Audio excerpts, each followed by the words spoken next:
ओम शांति। सतयुग एवं संगम युग के कारोबार की झलक की बुक आज से हम शुरू कर रहे हैं, जो कि रमेश भाई साहब जी ने लिखी है। तो उससे पहले हम थोड़ा सा उनके बारे में जानते हैं। ब्रह्मा कुमार रमेश भाई साहब जी का जन्म 5 दिसंबर 1934 को हुआ। आपके पिताजी का नाम श्री नानालाल शाह एवं माताजी का नाम श्रीमती शांता देवी शाह था। आपने मुंबई विश्वविद्यालय से बीकॉम तथा एलएलबी में स्नातक किया तथा सन 1957 में आपने चार्टर्ड अकाउंटेंट की परीक्षा में फर्स्ट क्लास प्राप्त किया। सीए की परीक्षा उत्तीर्ण करने के बाद आपने अपनी प्रैक्टिस शुरू की और मुंबई विश्वविद्यालय के कॉलेज में अकाउंटेंसी और ऑडिटिंग विषयों के प्राध्यापक बने तथा इसके साथ साथ श्री पांडुरंग शास्त्री आठवले द्वारा प्रस्थापित तत्वज्ञान विद्यापीठ में भी आपने मानद सेवाएं अध्यापन के रूप में शुरू की। बचपन से ही भक्ति प्रधान परिवार में जन्म लेने कारण आपने रामायण, महाभारत तथा भागवत ग्रंथ का अभ्यास किया तथा बड़े होने के बाद पूर्व तथा पश्चिम में तत्व ज्ञान के साथ साथ विवेचनात्मक साहित्य का भी विस्तृत अभ्यास किया। इन सब व्यस्तताओं के बीच आप खेल कूद में भी सदा अग्रसर रहे। सन 1952 में आपकी लौकिक माताजी ब्रह्मा कुमारी के संपर्क में आई और उनके कारण आप भी इस ईश्वरीय विश्वविद्यालय से जुड़े। आपका विवाह सन 1960 में उषा जी के साथ हुआ। यह विवाह एक अनोखा विवाह था, जिसे अंग्रेजी में डिवाइन मैरिज कह सकते हैं।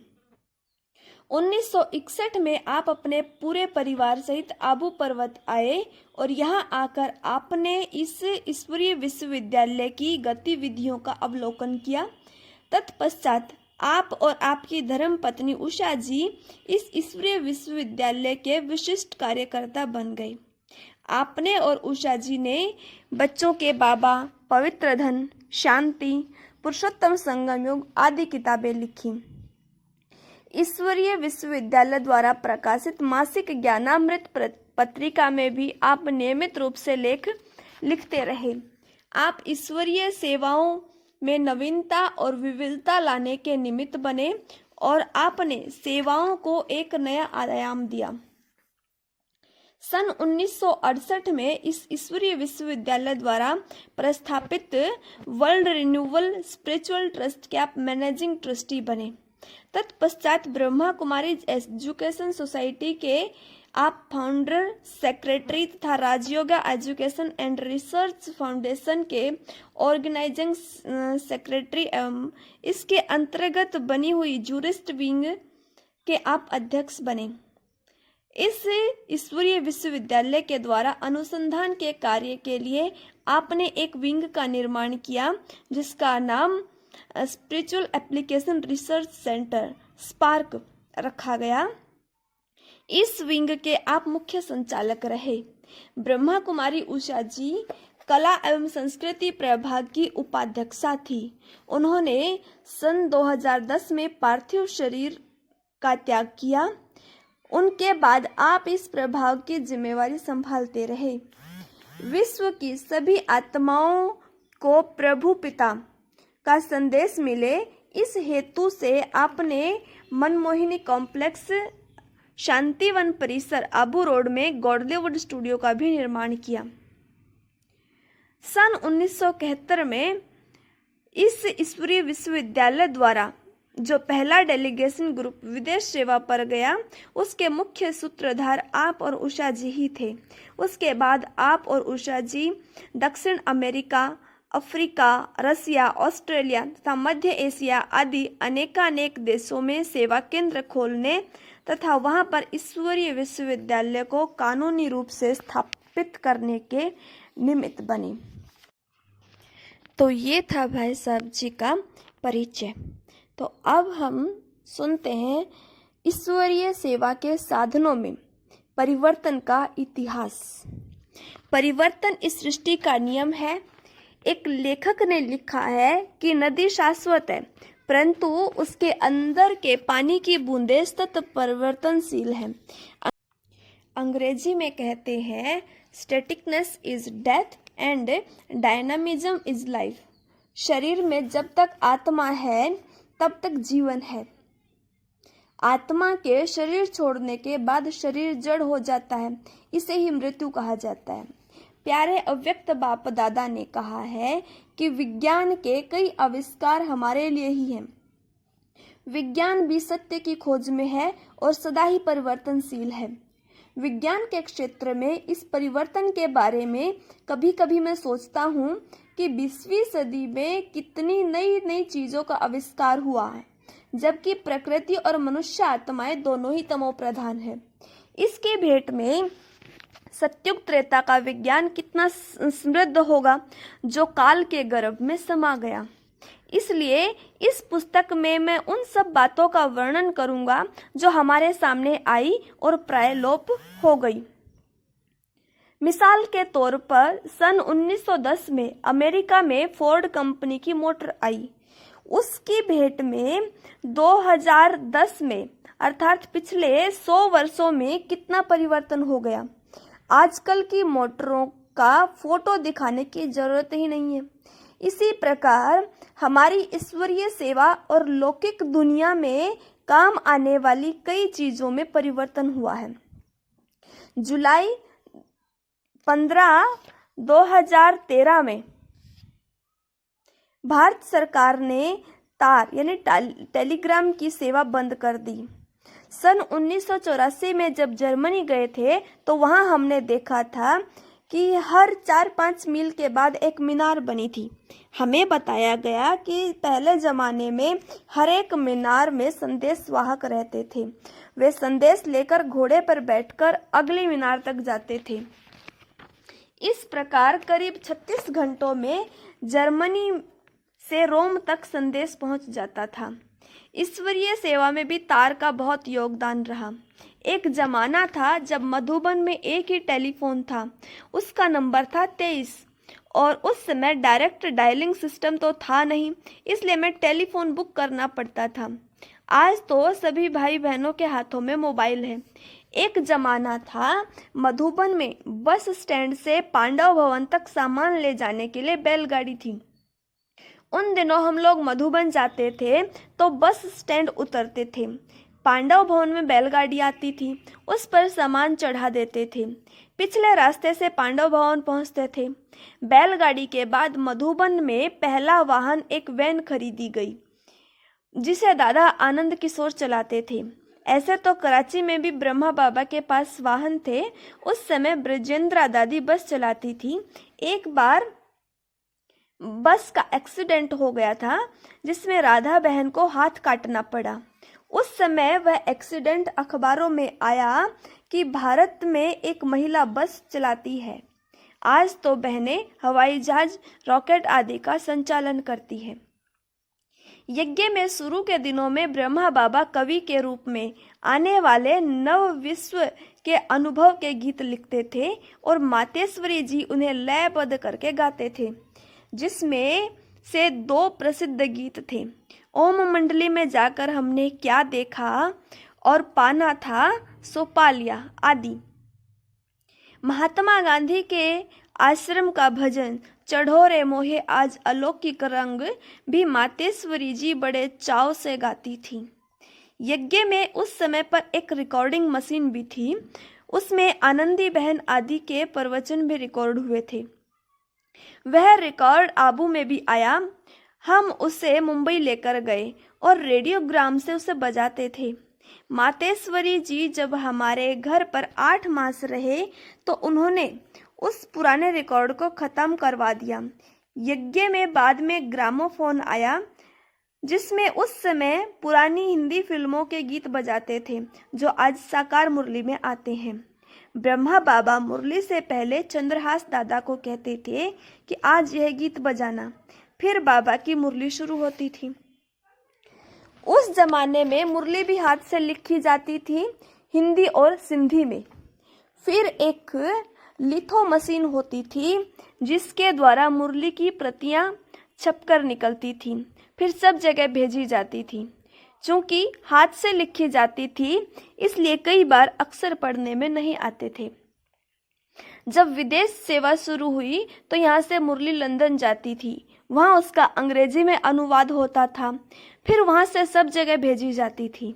इस कारण काफ़ी देर से मुरलियाँ मिलती थी। भारत में भी प्रिंट होकर पोस्ट होने में 4-5 दिन लग जाते थे। इस प्रकार 10-12 दिन के बाद मुरली मिलती। आज तो हम सब अव्यक्त बाप दादा की मुरली आईटी के साधनों द्वारा उसी समय पर देश विदेश में सुनते हैं। उस जमाने में टेप रिकॉर्डर भी नहीं था, इस कारण मुरलियाँ टेप भी नहीं होती थी।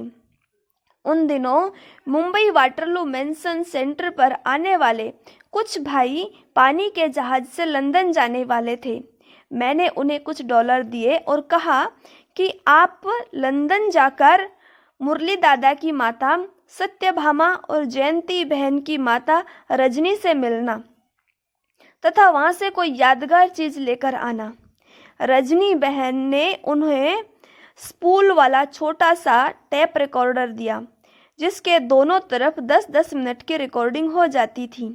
ब्रह्मा बाबा जब वाटरलू मेंशन सेंटर पर आते थे, तब हम उसी टेप रिकॉर्डर में 20 मिनट की मुरली रिकॉर्ड करते थे और शाम को सेंटर आने वाले भाई बहनों को सुनाते थे। ब्रह्मा बाबा को हमने टेप की मुरली सुनाई। ब्रह्मा बाबा ने कहा, यह तो मेरी आवाज़ है। मैंने कहा, बाबा मैं रोज़ सुबह आपकी मुरली रिकॉर्ड करता हूँ और शाम को वही मुरली सुनाई जाती है। फिर बाबा ने दादी पुष्प शांता को कहा, ऐसा बड़ा टेप रिकॉर्डर बेंगलोर में टीकन दादी को संबंधियों से मिला है, उसे मंगा लो। फिर उसमें मुरली रिकॉर्ड की जाने लगी। जब ब्रह्मा बाबा आबू गए तो उसे साथ लेकर गए। उससे आबू में मुरली रिकॉर्ड की जाती थी और मुंबई में सुनाई जाती थी। इस प्रकार टेप रिकॉर्डर से ईश्वरीय सेवा शुरू हुई और ब्रह्मा बाबा ने भी कहा कि सबसे श्रेष्ठ है डायरेक्ट सुनना, दूसरे नंबर पर है टेप द्वारा सुनना और तीसरे नंबर पर है टीचर द्वारा सुनना और चौथे नंबर पर है घर पर ही पढ़ना। बाद में तो स्पूल वाला टेप रिकॉर्डर भी प्राय लोप हो गया और फ्लॉपी डिस्क का जमाना आया। बड़ी फ्लॉपी डिस्क में मुरलियाँ रिकॉर्ड करके भेजी जाती थी। बाद में छोटी फ्लॉपी डिस्क आई। बड़ी फ्लॉपी डिस्क गत्ते की होती थी, टेढ़ी मेढ़ी होने के कारण काम में नहीं आती थी। छोटी फ्लॉपी डिस्क मजबूत होती थी और पोस्ट द्वारा भेजने में अच्छी रहती थी। बाद में कैसेट रिकॉर्डर से वीसीआर का आगमन हुआ। वीसीआर की शुरुआत 1971 में हुई। उस जमाने में कंप्यूटर भी नहीं थे, इस कारण कारोबार में अनेक प्रकार की समस्याएं आती थी। जब मैंने सीए पास किया तो रशियन कंप्यूटर सिखाया गया। उसमें रिकॉर्ड करने की 2 इंच की फिल्म होती थी। कंप्यूटर अलमारी जितना बड़ा होता था। बाद में बाजार में कंप्यूटर मिलने शुरू हुए। जब यज्ञ में इसकी आवश्यकता महसूस हुई तो मैंने दादी प्रकाशमणि जी से कंप्यूटर लेने के लिए पूछा, तो दादी ने कहा, यज्ञ में इतनी महंगी चीज़ का क्या करेंगे। तब मैंने दादी से कहा कि मुझे अपने ऑफिस के लिए खरीदनी है, तो दादी ने छुट्टी दी। भ्राता आनंद जी कंप्यूटर में हिसाब किताब लिखना सीख लिया था। पहली बार हमने ट्रस्ट का हिसाब किताब कंप्यूटर में लिखा, फिर दादी को दिखाया कि कितना जल्दी होता है। तब दादी ने कंप्यूटर खरीदने की छुट्टी दी। इस प्रकार से कंप्यूटर भी ईश्वरीय सेवा में काम आ गया। आज तो कंप्यूटर, लैपटॉप आदि रखना सामान्य सी बात हो गई। बाबा के महावाक्य हैं कि साइंस के साधन ईश्वरीय सेवा के लिए ही बने हैं। उस जमाने में फैक्स मशीन भी नहीं थी। बाद में चीन ने इसकी शुरुआत की। मुंबई में चीन से 3 फैक्स मशीनें मंगवाई गई। उसमें से एक मशीन आबू में रखी गई, दूसरी मुंबई में तथा तीसरी अहमदाबाद में। आज तो फैक्स मशीन भी अप्रचलित हो गई और ईमेल द्वारा ही सब काम होने लगे। उस जमाने में रेडियो था। ब्रह्मा बाबा के कमरे में उनके साथ हमने कई बार रेडियो से समाचार सुने। आज तो रेडियो का जमाना भी चला गया। और टीवी पर न्यूज़ चैनल्स में 24 घंटे खबरें आती रहती हैं। एक ज़माने में इंग्लैंड में बहुत बड़े ग्रंथ छपते थे जिन्हें कहते थे एनक्लोपीडिया। कोई भी जानकारी चाहिए उनसे मिल जाती थी। सन 1950 में एनक्लोपीडिया के 32 ग्रंथ छपे थे। उसका वजन 58 किलोग्राम था और ये ग्रंथ बहुत मूल्यवान समझे जाते थे। दुनिया की बड़ी बड़ी लाइब्रेरी में इन्हें रखा जाता था। अभी तो इंटरनेट ब्राउज़र्स जैसे गूगल आदि के द्वारा जो भी जानकारी प्राप्त करना चाहे कर सकते हैं। इसी तरह से कैमरे में फिल्म होती थी। फिल्म के द्वारा फोटो निकाली जाती थी। पहले उसका नेगेटिव बनता था, फिर धुलाई होकर पॉजिटिव बनता, फिर प्रिंट निकलता।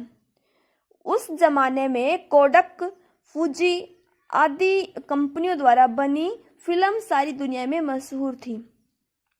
परंतु बाद में डिजिटल कैमरे आ गए। फूजी कंपनी ने तो डिजिटल टेक्नोलॉजी अपना ली, परंतु कोडक कंपनी ने डिजिटल के साथ साथ फिल्म बनाने का कारोबार भी चालू रखा, क्योंकि उनके कार्यकर्ताओं ने कहा अगर आप इसे बंद करेंगे तो हम तो भूखे मर जाएंगे। उन्होंने नई टेक्नोलॉजी जल्दी नहीं अपनाई, जिस कारण वह कंपनी घाटे में चली गई। जबकि फूजी कंपनी के मालिक ने नई टेक्नोलॉजी जल्दी अपना ली, जिस कारण उनकी आर्थिक स्थिति बहुत अच्छी हो गई। यह सिद्ध करता है कि एक जमाने के साथ साथ परिवर्तन होता है तो उसे अपनाना चाहिए। उस जमाने में टाइपराइटर बहुत अधिक काम में आते थे। उनके कोर्स भी बने हुए थे। फिर साइक्लोस्टाइल मशीन द्वारा प्रिंट निकलती थी। इसलिए दुनिया में दो नए प्रकार के वर्ग भी सेवा में आ गए, टाइपिस्ट, स्टेनोग्राफर, जिनके द्वारा त्वरित गति से लिखने व टाइपिंग का कारोबार होता था। आज तो ना टाइपराइटर ना साइक्लोस्टाइल की मशीन इतनी प्रचलित में है। आज तो सबके पास कंप्यूटर और प्रिंटर आ गए। हमारे विश्वविद्यालय में भी अव्यक्त बाप दादा समय प्रति समय ईश्वरीय सेवा में नए नए साधनों द्वारा सेवा करने का कारोबार कराते हैं। जो नए प्रकार की सेवा में अनुभवी बनते हैं वे ही आगे जाते हैं, उनका ही नामाचार होता है। इस लेख को लिखने का मुख्य आशय है कि समय के साथ तालमेल करके ईश्वरीय सेवा के कारोबार में नई चीज़ों का आविष्कार करके सेवा को आगे बढ़ाया जाए, क्योंकि समय और साधनों का मूल्य हम ही जानते हैं। समय कम है और कम समय में भी हमें बाबा का संदेश सब तक पहुंचाना है। यह लेख यहीं तक समाप्त होता है। कल हम दूसरा सुनेंगे। ओम शांति।